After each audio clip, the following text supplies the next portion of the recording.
That happens when a man risks everything to save a lion, only to be treated like the villain, thrown out, betrayed, erased. But what that lion did next, it silenced an entire nation. You'd think that after 20 years in wildlife conservation, I'd be used to disappointment. I've had more poachers lie to my face than I've had hot showers. I've dragged bleeding animals out of snares with nothing but adrenaline and an old leather man. I've argued with government officials who think a lion's life is worth less than a tourist's Instagram selfie. So, yeah, my patience has limits. But that morning, that one knocked the wind out of me. It started like most of my days. Too early, too hot, and too damn quiet. I was checking camera traps in a dry gulch outside Limpopo, dust in my mouth, sun trying to melt my skin off, and the usual static on the radio. Then I heard it. Low, guttural, almost human. A lion's cry, not a roar. A cry. I should have turned around.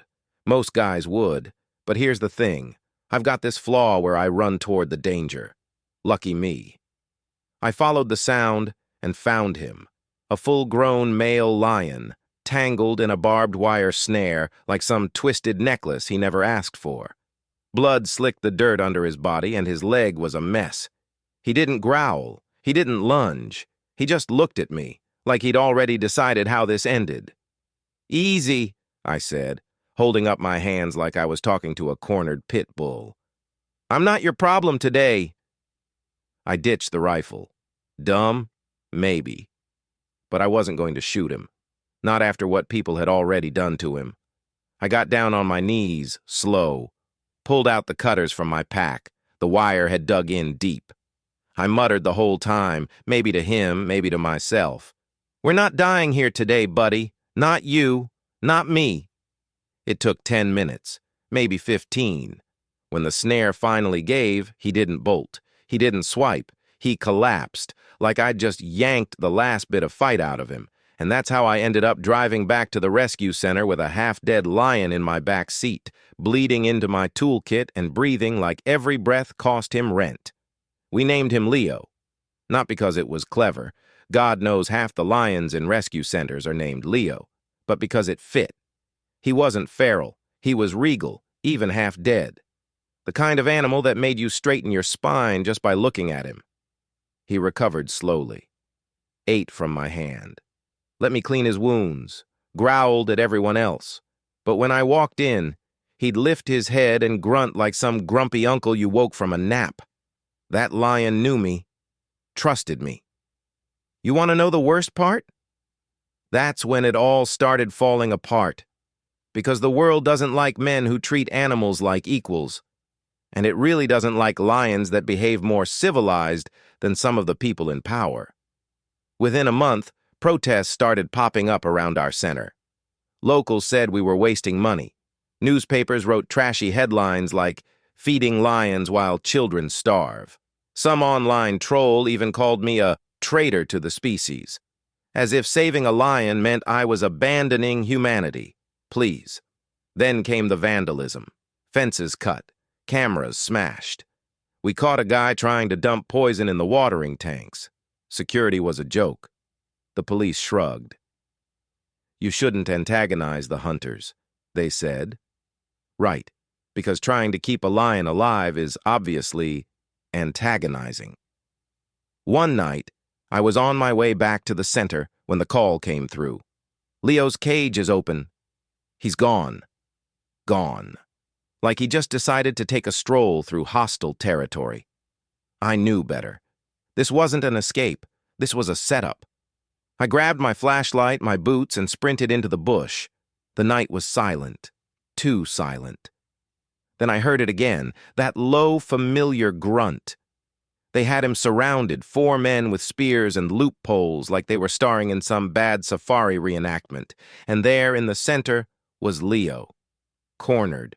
Limping, trying to look big but bleeding through his bandages. I didn't think. I just stepped between them. "Back off," one guy laughed. "He's just an animal." I shook my head. "He's not the one pointing a weapon at something weaker than him." Then someone threw a rock. It hit me in the head. Hard. Everything went white. And the last thing I saw, Leo. Standing over me, facing them. Not running, not roaring, just staying. To be clear, that was just the beginning. What happened next changed everything. You don't want to miss how this unfolds. I woke up on a hospital gurney that smelled like bleach and old regrets. My head was wrapped, my arm bandaged, and a nurse with the bedside manner of a traffic cop was telling me I was lucky. Right. Real lucky. A few more inches and I'd be fertilizing the same acacia trees I used to protect. The minute I could stand, I was out the door. Still dizzy, still bleeding somewhere under the gauze, but I had one thing in my head: Leo. I asked everyone, security, local rangers, even a vet tech who couldn't look me in the eye. The answer was the same. He's gone. Just gone. No tracks, no camera footage, no effort to search. It was like everyone had collectively decided to let it go, like Leo had just vanished into a puff of mythical smoke. Let it go, they said. He's a wild animal. He wouldn't have stayed around anyway. Sure. Except this was the same lion who used to fall asleep when I read field reports out loud. The same lion who growled at everyone else but came to me when I called his name. So no, I didn't let it go. I took a leave of absence, which is a polite way of saying I stopped showing up and dared someone to fire me. I packed my truck with water, rations, my old field journal, and a high-powered lens. I spent days scanning the bush, following vultures, tracking paw prints that might have been his. Weeks went by. Then, like a cruel joke from the universe, something worse happened. One of the major conservation sponsors, the corporate types who love using eco-sustainability in brochures but barely know the difference between a hyena and a house cat, pulled their funding. Their reason? Public optics. Apparently, video footage of me standing between a lion and 4 angry men didn't scream donor-friendly. Go figure. After that, the center started bleeding money like a stuck pig. Our vet staff dropped from 6 to 2. Enclosures fell into disrepair. Meanwhile, more protesters showed up, chanting gems like "Humans first" and "Stop saving killers." I mean, I get it. Nothing says rational debate like yelling at a fence. And you want to know the kicker? They started calling Leo a threat. Not the poachers. Not the people who left poison in food bins. Not the ones who hacked fences and lured predators out into kill zones. The lion. Suddenly he became the face of danger. Rumors flew. That he attacked villagers. That he was unnaturally aggressive. That he was seen lurking near a school. All unproven. All convenient. I tried to speak out. I showed documentation, video, veterinary records. Hell, I even dug out the old journal log showing Leo's recovery timeline. But the media didn't care. Outrage sells. Compassion? Not so much. Then one morning, I walked into the center and found my desk cleaned out. Termination letter. No warning. Reckless endangerment of community resources, it said. Community resources. Apparently, a man who risked his neck to save a lion now endangered the very idea of safety. Irony would have been funny if I wasn't choking on it. I went home that night to my half-lit trailer, sat down on the steps with a bottle of water and my radio, and realized no one was coming to fix this. No government office, no fancy conservation board, and certainly not the local authorities who still hadn't questioned the men who ambushed me in the bush. Leo was out there. Somewhere, alone. And that's when it hit me. This wasn't just about a lion anymore. This was about people being more comfortable with cruelty than compassion. About how fast they turn on you when your values cost them convenience. They didn't want a lion with a name. They wanted a headline they could delete. And I wasn't ready to be deleted. This is it. We've hit the breaking point. What's about to happen next flips everything on its head. Don't even think about missing it. The moment the world finally has to face what it tried to bury. I didn't expect the call. It came on a Wednesday, cloudy, humid. One of those days that feels like the world is holding its breath before doing something stupid. I was sitting on the porch, feeding stale crackers to a three-legged warthog I'd unofficially adopted, when my radio crackled. "You might want to come to the old rehab center," the voice said. "There's something you should see." I drove in silence, gravel crunching under my tires like bones. The center had been shut down for months now, left to rot like an abandoned promise. Most of the staff had moved on. The only ones who hadn't were ghosts, and apparently one very real lion.